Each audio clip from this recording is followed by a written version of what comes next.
esteja convosco. Ele está no meio de nós. Proclamação do Evangelho de Jesus Cristo segundo Lucas.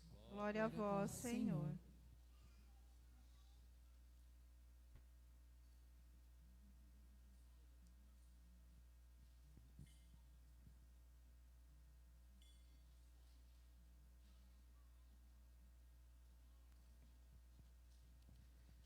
Jesus estava rezando num certo lugar.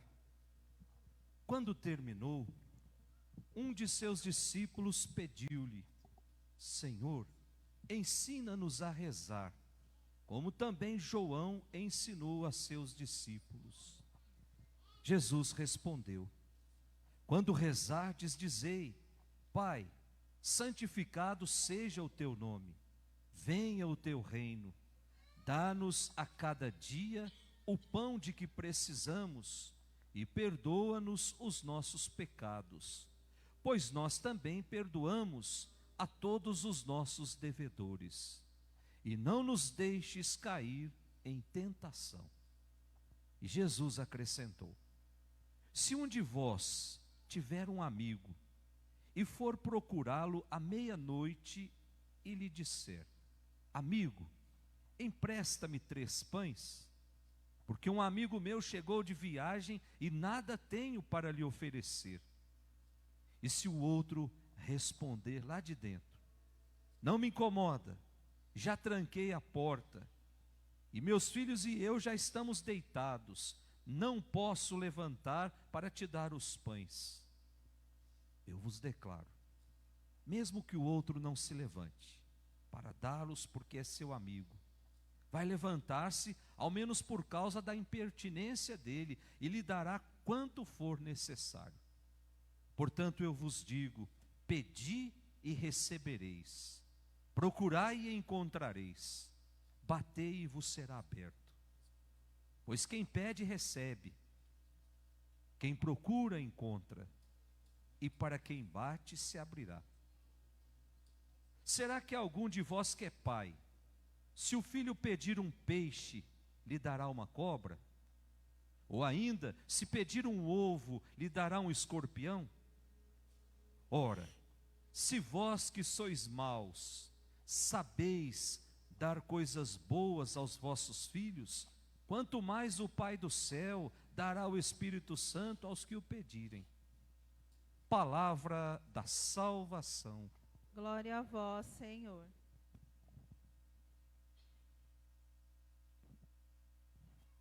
Que as palavras do Santo Evangelho perdoem os nossos pecados. Amém. Podemos sentar. Caríssimos irmãos, caríssimos amigos que nos acompanham ao vivo pelas redes sociais, nós chegamos ao domingo de número 17. É o título aí do nosso jornalzinho. 17º domingo do tempo comum. E nós já sabemos todas as particularidades desse tempo comum. A cor verde, a cor da esperança, a cor que ainda não está maduro, para mostrar que o nosso relacionamento com Deus também não está totalmente maduro. Por isso nós precisamos ir melhorando a cada liturgia celebrada. O tempo comum não é tempo de levar as coisas de qualquer jeito. Ah, é tudo comum, então vamos fazer de qualquer jeito. Não é essa a proposta. E a cada domingo nós vamos encontrar a palavra de Deus nos interpelando para que nós possamos mudar alguma coisa dentro de nós. Para que nós possamos tirar de dentro de nós aquilo que o mundo foi colocando e foi sendo substituído pela palavra de Deus, pela vontade de Deus na nossa vida. E hoje a palavra de Deus vem nos convidar a refletir sobre a oração, o lugar do encontro com Deus, a importância da oração na minha vida, que é esse momento de conversar com Deus, de dialogar com Deus. Eu costumo sempre dizer que oração é o momento que eu tiro tudo que está dentro do meu coração e entrego para Deus. Então quem passa a vida toda guardando mágoa, ressentimento, desejo de vingança, tem o que para oferecer para Deus? Por isso se tornam pessoas amargas. Por isso se tornam pessoas incrédulas, não acreditam em nada. Por quê? Porque o coração já foi preenchido, o lugar que era de Deus por excelência já foi preenchido. Por isso que de vez em quando, 2 vezes por ano, a liturgia nos convida a esvaziar, a arrancar tudo que o mundo colocou dentro do meu coração, para que Deus possa se sentir à vontade ali dentro. Senão, meus irmãos, a bênção não chega. Senão o milagre que eu estou esperando não chega. Porque o meu coração se transformou num terreno duro, onde a palavra não consegue criar raízes. Então hoje nós somos convidados a olhar para a nossa vida de oração. E aí nós temos os modelos, primeira leitura e depois o Evangelho. A primeira leitura tirada lá do livro do Gênesis, o capítulo 18. Quem participou da missa domingo passado vai perceber que é a continuação da primeira leitura de domingo passado. Como é que era a leitura, gente? Vocês recordam mais ou menos como foi a leitura domingo passado? Abraão estava sentado na porta da sua tenda, não é isso? E de repente ele observa 3 homens vindo na sua direção, e ele corre lá dentro e prepara um banquete, sem saber quem era. Não é isso que foi a leitura? E aí nós meditávamos, Abraão já estava no final da sua vida. A sua esposa Sara já era uma pessoa idosa. Era mais do que natural que Abraão fosse uma pessoa amargurada. Por quê? Porque esperou a vida toda para ter um filho e não conseguiu ter o filho, que era a grande bênção de Deus.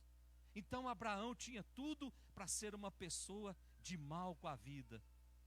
E muito pelo contrário, quando ele enxerga aqueles 3 homens, ele se mostra hospitaleiro, ele se mostra acolhedor, prepara um pequeno banquete. E aí o milagre aconteceu.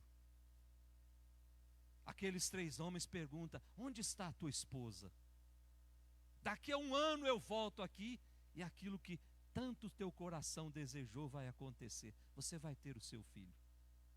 Portanto, Deus não deixa passar despercebido nenhum gesto de bondade da nossa parte. Ninguém cansa por ser bom. Ninguém perde tempo por ser bom. E agora nós temos a continuação da leitura de domingo passado, da primeira leitura de domingo passado. Então, depois que aqueles 3 homens deixam a tenda, deixam a casa de Abraão, agora eles vão até Sodoma e Gomorra para constatar se de fato lá se praticava todo tipo de pecado. Então eles estão fazendo a pesquisa, se era verdade que a cidade inteira se revoltou contra Deus e começaram a praticar todo tipo de pecado. Então Deus se prepara para fazer a investigação. E a pergunta fundamental do autor dessa primeira leitura é: o que vai acontecer se por acaso em Sodoma e Gomorra existir um pequeno grupo de pessoas justas, de santos? Será que Deus vai castigar todo mundo? Ou será que aquele pequeno grupo, aquele punhado de justos, vai levar Deus a perdoar uma infinidade de pecados? É essa a grande questão dessa primeira leitura. Na verdade, gente, essa era a mentalidade da época, que já vinha há mais de 1000 anos. Para um israelita, todo membro de uma família era solidário ao outro, tanto no bem quanto no mal. Eles imaginavam assim: se você fizer mal para a minha família, então a minha família inteira se revolta contra a sua. Se você fizer bem para a minha família inteira vai fazer o bem para a sua. Era isso que eles acreditavam. Então, se alguém falhasse, o castigo era para todo mundo, inclusive no relacionamento com Deus. Lembra daquela passagem em que os discípulos de Jesus vê uma pessoa deficiente e fala para Jesus: quem foi que pecou? Foi ele ou foram os pais dele? Então já é essa mentalidade. Se uma pessoa tivesse pecado e não conseguisse pagar nesse mundo, os seus descendentes pagariam pelos seus pecados. Olha só que Deus perverso que eles apresentavam para o povo. Um Deus que ficava lá no seu trono como um juiz, apontando os nossos pecados para depois nos mandar para o inferno. É esse o Deus dessas igrejas neopentecostais, gente. Apresentam um Deus que é um juiz, que é um contador.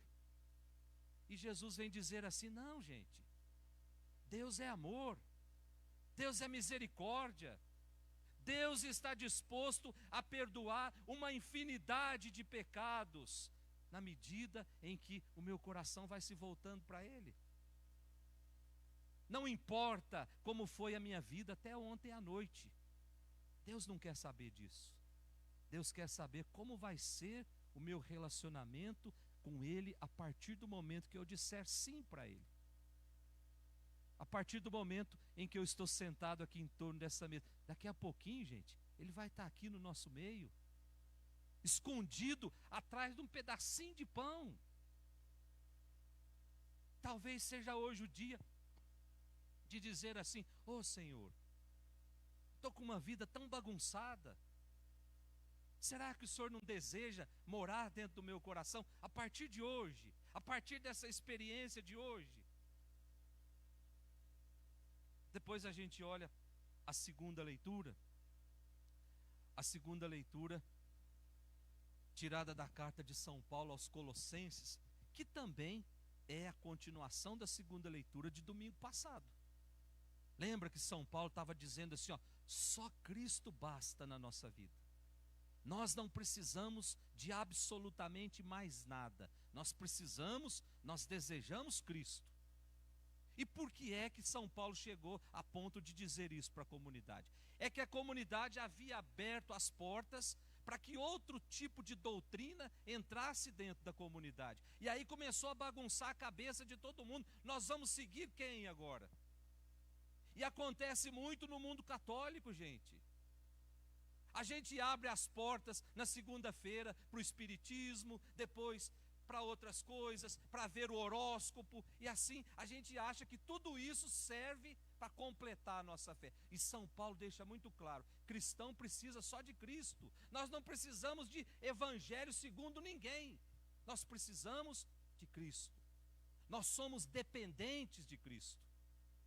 E quando eu tomo posse dessa certeza, aí sim que eu não vou precisar de mais nada. Eu preciso de Cristo a cada segundo da minha vida. E é isso que São Paulo está dizendo. A salvação, ela já está plantada dentro de cada um de nós, lá no dia do nosso batismo. Daqui a pouquinho nós vamos batizar mais uma criança. Vamos plantar a semente da salvação no coraçãozinho dessa criança. Porque nós entendemos que criança, quando começa a ter amizade com Cristo, logo nos primeiros meses de vida, é certeza de amizade para a vida toda. Cristo vai ser apresentado primeiro para essa criança. Não vai ser, mas tem que batizar quando for adulto. Aí o mundo já apresentou tudo que o mundo quis. Nós não, nós apresentamos Cristo primeiro na vida das crianças. Por isso batizamos as crianças. E aí São Paulo continua dizendo que essa salvação, ela já está cravada, ela já está plantada dentro de cada um de nós. Agora só precisa assumir. Quer ir para o céu? Quer ser salvo? Então assuma que você é dependente de Cristo. Só Ele vai nos levar para o céu. Nem as minhas boas obras vão me levar para o céu se elas não tiverem Cristo ali, nas entrelinhas. Depois do nosso evangelho de hoje, rapidamente, porque já é quase 11 horas, o nosso evangelho de hoje, tirado do evangelista São Lucas, o capítulo 11. Nesse evangelho, Jesus ensina os seus amigos a como conversar com Deus, a como dialogar-se com Deus, para mostrar que oração é o lugar do encontro, é o lugar onde eu me coloco diante de Deus do jeito que eu sou, sem máscara, sem fingimento. Eu não preciso mostrar para Deus que eu sou um bom cristão, porque Deus sabe, porque Ele lê o que está dentro do meu coração. Esse tipo de recurso a gente usa para com os outros. A gente bota a máscara do bom cristão no domingo e vem para a igreja. Depois, basta alguém me fechar lá no trânsito que essa máscara cai por terra. Aí eu mostro de fato o que é que eu guardo dentro do meu coração. Deus não precisa que eu me mostre para Ele, porque Ele já nos lê por inteiro. Então a oração é esse lugar onde eu falo com Deus aquilo que Deus já sabe. Aquilo que já está lá dentro do meu coração. Mas prestem atenção na vida de Jesus. Todas as vezes que Jesus precisava tomar uma decisão, ele ia conversar com Deus. Ele entrava em oração. Prestem atenção quando ele foi escolher os 12.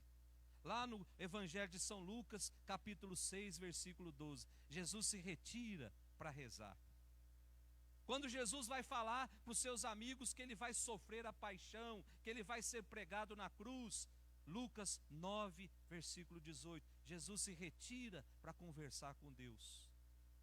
Quando Jesus lá no monte, ele se transfigura, Jesus se retira, Lucas 9, 28, para conversar com Deus. Lá na cruz, pregado na cruz, Jesus reza, Lucas 23, 34. Jesus conversa com Deus, ou seja, a oração é o lugar onde eu crio intimidade com Deus. Então não podia ser diferente que no evangelho de hoje, Jesus ensine os seus amigos a conversar com o Pai. É o Filho que se coloca diante do Pai.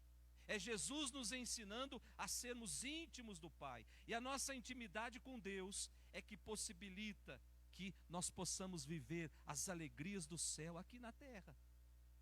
É a nossa intimidade com Deus que vai gerar dentro de nós a graça, a bênção e o milagre que eu tanto espero. E aí no finalzinho do evangelho, Jesus fala de nós, como se referindo a nós como maus. Vós que sois maus, vocês sabem dar coisas boas para os seus filhos. Imagine Deus que não é mau. O que Ele vai dar se você pedir com o coração? Então Jesus não está nos ofendendo falando assim. Ele quer destacar a grandiosidade do coração do Pai, nos dando a certeza de que Ele nos atende, quem quer que seja. Basta ter fé e esperar a hora de Deus. Meus irmãos, vamos pedir nessa Eucaristia que nós estamos celebrando, que Ele nos conceda a graça de cada dia nos tornarmos mais íntimos dEle pela nossa vida de oração. É a oração que precisa entrar no nosso coração pelos nossos ouvidos. É a oração que precisa ir lá dentro do coração. Mas é a oração que precisa também sair em forma de generosidade e de caridade para com os outros pelas nossas mãos. Que o Espírito Santo, essa luz que vem do alto, nos explique todas essas palavras. Em nome do Pai, do Filho e do Espírito Santo.